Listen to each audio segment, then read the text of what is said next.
तो एपिसोड की स्टार्टिंग में हम लोग देखते हैं यहाँ पे एक क्रिमिनल का पास्ट, और इस एपिसोड में काफ़ी सारे लोगों का पास्ट दिखाया जाएगा। तो यहाँ पे इस बंदे का नाम है यहाँ पे तामिया, और इसको ब्लैक ड्रैगन के नाम से भी बुलाया जाता है। और ये बहुत ज़्यादा स्ट्रॉन्ग है, इसलिए एक अमीर आदमी के यहाँ पे काम करने आता है। और जो अमीर आदमी है वो एक दिन इसको अपने साथ ड्रिंक के लिए बुलाता है, और इसके साथ एक जोक क्रैक करता है कि तुम्हारा नाम ऐसे ही लोगों ने ड्रैगन रख रखा है क्योंकि तुम कभी भी किसी ड्रैगन को तो मार ही नहीं सकते हो।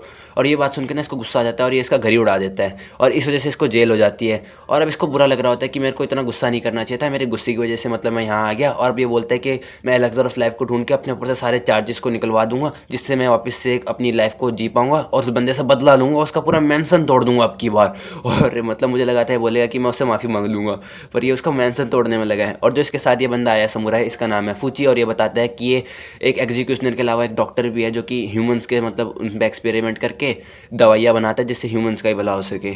और जब इसका मतलब तामिया मजाक उड़ाता है तो इसको अच्छा नहीं लगता, और इसको बोलता है कि तुम मेरा मजाक नहीं उड़ाओ वरना मैं तुम्हें ख़त्म कर दूंगा। लेकिन जो तामिया वो डरता नहीं है, वो इसके साथ मतलब चिल वे में रहता है बिल्कुल ही। और जो तामिया वो कहता है कि यहाँ पे बहुत ज़्यादा कंपटीशन है, हमें यहाँ पे जितने भी लोग हैं उन सबको मारना पड़ेगा, जिस वजह से मैं एलेक्सर ऑफ लाइफ को सबसे पहले ढूंढ पाऊँ। और क्योंकि यहाँ पे बहुत ज़्यादा खतरनाक लोग आए हैं तो उनके साथ ड्यूल करने में तो बहुत ज़्यादा मज़ा आएगा। और जो यूजी है वो कह रहा होता है कि ये सही कह रहा है, क्योंकि यहाँ पे पहले से ही बहुत सारे खतरनाक लोग रहते हैं, और अगर यहाँ पे इन लोगों की कमी पड़ गई और जो शोगुन है वो मतलब अपने पेशेंस से निकल गया, उसका पेशेंस मतलब कम हो गया, तो वो यहाँ पे और खतरनाक बंदों को भेजेगा जो कि इनसे भी ज़्यादा खतरनाक होंगे। और ये जगह बहुत ज़्यादा खतरनाक होने वाली है, इस जगह में मतलब बहुत खतरनाक बैटल्स होने वाली हैं। और फिर हम लोग आगे देखते हैं ये वहीं पे बढ़ रहे होते हैं, और हम लोग पिछले एपिसोड वाला सीन देखते हैं जहाँ पे इनके आगे वही वाला मॉन्स्टर आ गया होता है, जिसके जो मतलब आंखों की जगह हाथ होते हैं। और अब हमें इसके आगे का सीन नहीं दिखाया जाता है, पर मैं तुम्हें गारंटी दे दूँ इन लोगों ने इसे मार दिया है। और फिर हम लोग देखते हैं यहाँ पे इन लोगों के आगे ऑफिस वाला मॉन्स्टर होता है, जिसको मतलब जो गावेमारू है वो उससे लड़ने के लिए रेडी होता है। और वो सोच रहा होता है कि किस टाइप का मॉन्स्टर है, क्या हमें यहाँ से भाग जाना चाहिए। और तभी जो ऑफिस वाला मॉन्स्टर है वो मतलब अपने हाथों को निकालता है, 6 हाथों को, और उस पर हमला कर देता है गावेमारू पे। लेकिन जो गावेमारू वो बच जाता है और उसके ऊपर फाइट बैक करता है। लेकिन जो फिश वाला मॉन्स्टर है वो भी उसके ऊपर मतलब उसके टांगों को पकड़ के उस जमीन में पटक देता है, जिससे गावेमारू को चोट तो लगती है लेकिन वो बिल्कुल ही ठीक होता है। और वो सोच रहा होता है कि वो यहाँ से निकल जाए, क्योंकि उसे अपने मास्टर की बात याद आती है कि जो शिनोबी का 5th रूल होता है वो उसका मास्टर बताता है उसे कि अगर हमें नहीं पता हो कि हमारे सामने जो एनिमी है वो क्या है तो हमें उससे पंगे नहीं लेने चाहिए। और वो यहाँ से भागने की सोच ही रहा होता है, लेकिन तभी वो फिश वाला मॉन्स्टर उसे वापस से पकड़ लेता है, और अब की बार वो उसे उठा के ज़मीन में बहुत ज़ोर से फेंकता है। और हम लोग देखते हैं जो गावेमारू है उसको काफ़ी ज़्यादा चोट आई होती है और उसका खून भी निकल गया होता है। और जो सागिर है वो बोलती है अच्छा तो ये पॉसिबल है कि तुम्हें इंजर्ड कर सके। लेकिन हम लोग देखते हैं तब तक बहुत देर हो गई होती है, वहाँ से भाग नहीं पाते क्योंकि वहाँ पे बहुत सारे मॉन्स्टर्स आ गए होते हैं, और उन लोगों ने उनको मतलब यहाँ से चारों तरफ से घेर लिया होता है, और ये मॉन्स्टर्स काफ़ी ज़्यादा साइज़ में बड़े होते हैं। और क्योंकि अब ये यहाँ से भाग नहीं सकते तो जो गावेमारू है वो बोलता है कि अब मुझे इनके बारे में सोचना बंद करना होगा और इनको मारना पड़ेगा। और वो अपनी पावर यूज़ करता है, और वो अपनी पावर कुछ मतलब खतरनाक सी पावर यूज़ करता है, जिससे मतलब ये इनके मतलब गर्दन पे एक हाथ तो मारता है, और फिर अपना वो बोलता है एस्थेटिक ब्लेज नाम से कुछ मतलब पावर इसकी, जिससे ये जिसको भी टच करता है उसके मुंह से आग निकलने लगती है और वहीं पे मर जाता है। और ये जितने भी मॉन्स्टर है उनकी गर्दन को काटता जाता है और उनको खत्म कर रहा होता है बहुत ही ब्रूटल वे में, और उन सबको मार रहा होता है, और वहाँ पे मतलब उनको खत्म कर जा रहा होता है। और यहाँ पे जो सागिर है वो सोच रही होती है कि ये क्या हुआ, कुछ घंटों पहले तो ये जगह बिल्कुल हेवन जैसी थी, पर अब मैं देख रही हूँ यहाँ पे सिर्फ खून ही खून हो रखा है। क्या ये एक हेल है या फिर एक हेवन है, मुझे कुछ समझ नहीं आ रहा है। और मतलब उसके आगे वहाँ पे गावेमारू सबको खत्म करे जा रहा होता है बहुत ब्रूटल वे से, और उसको समझ नहीं आता है हेवन है या हेल है। और तभी उसके पीछे से एक मॉन्स्टर आता है और उसको मारने वाला होता है, लेकिन जो गावेमारू वो उसे सेंस कर लेता है कि वो उसे मारने वाला है, तो वो उसे आ जाता है बचाने और वो उसे बचा लेता है।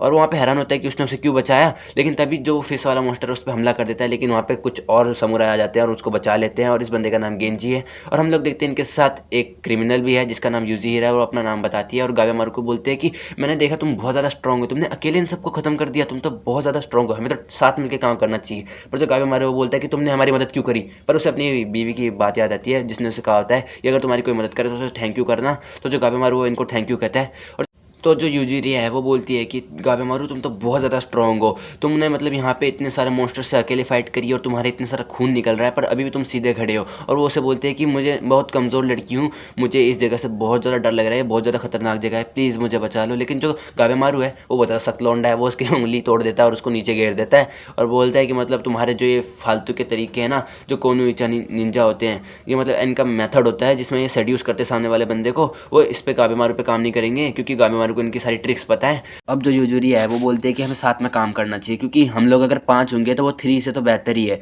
तो जो यहाँ पे सागिरी है वो पूछती है कि तुम्हारे साथ यहाँ पे 2 असासिन्स क्या कर रहे हैं? तो वो बताती है, यहाँ पे जो गेंजी है वो बताता है कि जो मेरा वाला मतलब क्रिमिनल था, उसको इस लड़की ने मतलब मार दिया। उसने उसको सेड्यूस वैसे करा जैसे भी काबे मारू को कर रही थी, और वो हो भी गया। और मुझे लगता है इस लड़की को अकेले संभालना मतलब आसान नहीं होगा, तो इसलिए मैं यहाँ पे आया हूँ। और सेड्यूस की बात सुन के तो ये दोनों भी समझ जाते हैं। और यहाँ पे ये वाला बंदा होता है जो मतलब यूजिरिया का ध्यान रख रहा होता है, लेकिन यूजिरिया इसको इसका इंट्रो देने ही नहीं देती, सामने आ जाती है और बोलती है कि ये जगह बहुत ज़्यादा खतरनाक है, यहाँ पे बहुत सारे खतरनाक मॉन्स्टर्स हैं, बग्स हैं, तो हमें उनसे बचना पड़ेगा और हम लोग साथ मिलकर एलेक्सर ऑफ लाइफ को ढूंढ सकते हैं। और यहाँ पे जो सागिरी है वो मान जाती है यहाँ पे साथ काम करने के लिए। तो जो यूजिरिया है वो फिर से गले लगा लेती है गाबेमारू को, लेकिन जो गाबेमारू उसे वापस से नीचे फेंक देता है। अब जो यूजिरिया है वो गाबेमारू को मतलब अपने पास नीचे गिरा के बोलती है कि अगर हम दोनों साथ में मिलकर काम करेंगे तो हम एलेक्सर ऑफ लाइफ को जल्दी ढूंढ पाएंगे। और तुम्हें तो पता ही है, अगर एलेक्सर ऑफ लाइफ हमें मिल भी गया तो हम दोनों में से कोई एक ही उसको वहाँ पे शोगुन को दिखा पाएगा और कोई एक ही फ्री हो पाएगा। तो क्यों ना हम इसे साथ मिलकर करें ताकि हम लोग जल्दी कर पाएँ। जो गाबेमारू वो मान जाता है, लेकिन वो फिर बोलता है कि अगर मैं तुम्हारे साथ काम करना भी चाहूँ तो मुझे बेनिफिट क्या होगा तुम्हारे साथ काम करने के लिए। तो जो वो यूजिरिया है वो उसे बताती है कि अगर तुम मेरे को मतलब प्रोटेक्ट करोगे अपनी स्ट्रेंथ से तो मैं तुम्हें यहाँ पे इन्फॉर्मेशन बताऊँगी। और वो इन्फॉर्मेशन दे रही होती है कि जैसे वहाँ पे वो जो बटरफ्लाइज है उनके जो जहर है उनसे बच के रहना पड़ेगा, क्योंकि अगर वो तुम्हें काट लेगी तो मतलब तुम्हारी बॉडी से फूल निकल जाएगा। और ये मैंने किस पे चेक किया, उस क्रिमिनल पे। और जो यहाँ पे सेंटीपीड्स है वो भी मैंने उस क्रिमिनल पे टेस्ट करे, और वो सेंटीपीड्स नॉर्मल लोगों पे हमला नहीं करते, वो डेड बॉडीज पे हमला करते हैं। और ये जानने के लिए मैंने उस बंदे को ही मार दिया था। और वो जो यहाँ पे ये वाला बंदा है वो बताता है कि मैंने यहाँ पे बहुत सारी मूर्तियों को देखा और वो बुद्धिस्ट और टाओइस्ट डिज़ाइन की मूर्तियाँ थी, बट ये दोनों ही धर्म बिल्कुल ही अलग हैं। तो ये बहुत ज़्यादा अजीब बात है कि यहाँ पे ये दोनों धर्म इस आइलैंड पे आए कैसे। और उसकी बात पे सागिरी भी एग्री करती है और यूँ कहती है कि यहाँ पे जो मॉन्स्टर्स है वो बाहर से देखने में तो बहुत खतरनाक है, पर ये अंदर से बिल्कुल ही नॉर्मल है। और जो यूजुरिया है वो कहती है इसीलिए तो हमें साथ काम करना चाहिए ताकि हम इन्फॉर्मेशन को गैदर कर सकें। और जो गाबेमारू है वो उससे पूछता है कि तुम इतना जीना क्यों चाहती हो, तुम मरने से इतना डर क्यों रही हो। तो वो जो यूजुरिया है वो बताती है कि उसकी एक छोटी बहन है जिसको मतलब बहुत खतरनाक बीमारी हो रखी है और उसके पास उसको ठीक करने के पैसे नहीं है, इसलिए वो यहाँ पे निंजा का काम करना शुरू करा उसने। और वो अपनी मतलब ऐसी कोई भी स्टोरी बना रही थी, जो भी उसके मुँह में आ रहा है वो बोले जा रही होती है। लेकिन जो गाबेमारू है उसका झूठ पकड़ लेता है और उसे बोलता है कि क्या तुम इससे थोड़ी अच्छी स्टोरी नहीं बना सकती। जिस पे जो यूजिरी है वो बोलती है अरे वाह तुमने तो मेरा झूठ पकड़ लिया। और उसे बताती है कि क्योंकि मैं जीना चाहती हूँ इसीलिए मैं चाहती हूँ कि मैं थोड़ा मतलब मरूँ ना यहाँ पे, और क्योंकि मैं बहुत यंग हूँ तो अच्छा नहीं लगेगा कि मैं मरूँ, यही मेरा रीज़न है जीने का। तो जो गाबेमारू है वो उससे बोलता है कि मेरे पास एक और क्वेश्चन है, तुमने उस क्रिमिनल के साथ सच सच बताना करा क्या था जिस वजह से वो मारा गया। तो जो हम लोग देखते हैं उसने उसके साथ मतलब बहुत सारे एक्सपेरिमेंट करे जिससे उसकी बॉडी में फूल आ गया, लेकिन वो उससे जो गाबेमारू को कुछ नहीं बताती और कहती है कि तुम्हें दूसरों की नहीं अपनी चिंता करनी चाहिए गाबेमारू, अपना लुक पूरा चेंज करके। और जो गाबेमारू वो भी मान जाता है और कहता है ठीक है मैं तुम्हारे साथ काम करने के लिए रेडी हूँ। हम देखते हैं जो सागिरी है वो मतलब वहाँ पे बेहोश होने को हो रही होती है, उसके अंदर बिल्कुल भी जान नहीं होती है और वो सोचती है कि मैं यहाँ पे बहुत टाइम से इन लोगों के साथ आई हुई हूँ लेकिन मैंने इनकी कोई हेल्प नहीं करी, मैं इनके ऊपर सिर्फ बोझ बनी हुई हूँ। और वो ये बोल के मतलब वहाँ पे बेहोश हो जाती है और बोलती है कि मेरी स्किल्स मतलब किसी काम की नहीं है। और हम लोग देखते हैं दूसरा सीन जहाँ पे एक बंदा है, इसका नाम टोमा है और ये सागिरी नहीं है, इसके हेयर स्टाइल से लग रहा होगा पर ये सागिरी नहीं है बिलीव मी। और यहाँ पे ये इसने मतलब यामाडा क्लैन को ज्वाइन करा होता है और इसने 1 महीने में यहाँ की ट्रेनिंग को कंप्लीट कर लिया होता है और ये काफ़ी ज़्यादा स्किल्ड स्वॉर्ड्समैन बन गया होता है। और इसके पास वाला बंदा ऐसे कहता है कि अगर तुमने यहाँ पे मतलब एक भी क्रिमिनल का एग्जीक्यूशन कर दिया तो तुम भी एग्जीक्यूशनर्स की लिस्ट में आ जाओगे। फिर हम दूसरा सीन देखते हैं जहाँ पे अपने भाई के पास आया होता है जो कि एक प्रिजनर है यहाँ पे, मतलब वही पीले बाल वाला बंदा तुम्हें याद होगा। तो और ये बस से बोलता है टोमा कि मैं यहाँ पे इनकी यामाडा क्लैन में आया हूँ और मैंने यहाँ पे 1 महीने में इनकी ट्रेनिंग कंप्लीट कर दी, मेरी थोड़ी तो तारीफ करो बड़े भाई। लेकिन जो उसका बड़ा भाई है उसे कहता है कि मैं 1 महीने से इनका टॉर्चर सह रहा हूँ, अब तुम मुझे बताओ कि हम यहाँ से जा कैसे रहे हैं। तो जो टोमा है वो कहता है कि मेरे पास एक तरीका है। और फिर हम प्रेजेंट का सीन देखते हैं और ये इनकी बैक स्टोरी थी यहाँ की। और यहाँ पे इनके आगे मतलब यहाँ पे आ रखे हैं बहुत सारे मतलब मॉन्स्टर्स। लेकिन जो इसका बड़ा भाई है पीले बाल वाला बंदा वो खुश हो जाता है और इसको देख के जो टॉम है वो बोलता है कि मेरा भाई हमेशा से ही ऐसा था, वो सिचुएशन को देख के हमेशा से मतलब अपने आप को ढाल लेता था। और हम इनका पास्ट देखते हैं जहाँ पे जो इसका डैड है उसको क्लैन से निकाल दिया जाता है, इसकी मॉम मर जाती है, लेकिन जो इसका भाई है वो बिल्कुल भी मतलब रिएक्शन नहीं देता, वो अपने आप को सिचुएशन के हिसाब से ढाल लेता है, वो एक्सेप्ट कर लेता है कि उसकी मॉम मर गई है। और जब उसके फादर को मतलब वहाँ पे धोखा करने के लिए जेल में डाल दिया जाता है तब भी ये कुछ रिएक्शन नहीं देता, ये अपने भाई के साथ ही रहता है। और जब इन पे गुंडों लोगों का मतलब हमला होता है तो जो इसका बड़ा भाई है वो इस बात को भी संभाल लेता है, इनके साथ मतलब घुल मिल जाता है, इनका दोस्त बन जाता है और कुछ टाइम बाद इनका लीडर भी बन जाता है। और हम लोग देखते हैं कुछ सालों बाद जब इनके ऊपर पुलिस यहाँ पे उनके हमला करने आती है तो ये अपने छोटे भाई को भगा देता है और बोलता है कि कुछ टाइम बाद मेरे को बचाने आना, मुझे तुम पे पूरा भरोसा है कि तुम मेरे को बचाने आओगे। और हम लोग यहाँ पे प्रेजेंट का सीन देखते हैं जहाँ पे जो इसका बड़ा भाई है वहाँ पे मॉन्स्टर्स को मारे जा रहा होता है, लेकिन जो इसका चाकू है वो यहाँ पे टूट गया होता है। तो ये अपने छोटे भाई टोमा को बोलते हैं कि हमें यहाँ से भागना पड़ेगा क्योंकि हमारे पास और कोई रास्ता नहीं है। तो यहाँ से भागने लगते हैं और उसका टोमा जो छोटा भाई है वो बोलता है कि मेरा बड़ा भाई हमेशा मुझे बचाता आया है। और हम लोग देखते हैं एक मॉन्स्टर ने टोमा के बाल पकड़ लिए होते हैं, पर जो इसका बड़ा भाई है वो आगे भाग जाता है और जो टोमा है वो बोलता है कि मेरा बड़ा भाई हमेशा से ऐसा ही था। और हम लोग देखते हैं जो टोमा है वो उस मॉन्स्टर्स को मार देता है जिसने उसके बाल पकड़े थे, और तब भी उसका बड़ा भाई आ जाता है उसके पीछे और उस मॉन्स्टर को मार देता है। और वो टोमा अपनी बात कंटिन्यू करता है कि मेरा बड़ा भाई हमेशा से ऐसा ही था, वो मेरे को हमेशा बचाता आया है। और हम लोग देखते हैं यहाँ पे जो बड़े वाले मॉन्स्टर्स हैं अब वो बात कर रहे होते हैं और वो बोलते हैं कि किसी को भी मारना बहुत बड़ा पाप है और तुमने किसी को मारा है यहाँ पे, तो इसलिए तुम्हें सजा दी जाएगी। और यहाँ पे हम लोग देखते हैं जो टोमा है वो डर गया होता है क्योंकि मतलब इसने मॉन्स्टर्स को बात करते हुए सुन लिया।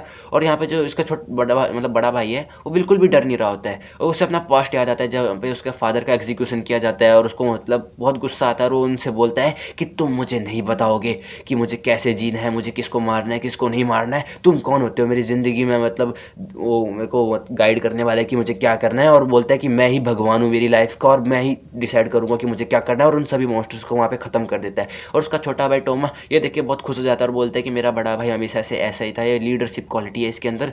और हम लोग देखते हैं इनका एक और पास्ट का सीन जहाँ पे जो टोमा है वो रो रहा होता है और कहता है कि हम लोग समुराई के मतलब वहाँ क्लैन से आते हैं, लेकिन अब हमें यहाँ पे डाकुओं की तरह जीना पड़ रहा है। और वो रो रहा होता है तो उसका बड़ा भाई उसे थप्पड़ मार के कहता है कि कमज़ोरों की तरह रहना बंद करो वरना तुम मारे जाओगे। और अगर तुम्हें नहीं समझ आ रहा है कि तुम्हें अपनी ज़िंदगी में क्या करना है तो तुम मेरे पे भरोसा रखो, जो मैं कहता हूँ वो करो, क्योंकि मैं तुम्हारा बड़ा भाई हूँ तो मैं हमेशा ही सही रहूँगा। और हम लोग देखते हैं हमेशा से बचपन से साथ रहते आए हैं।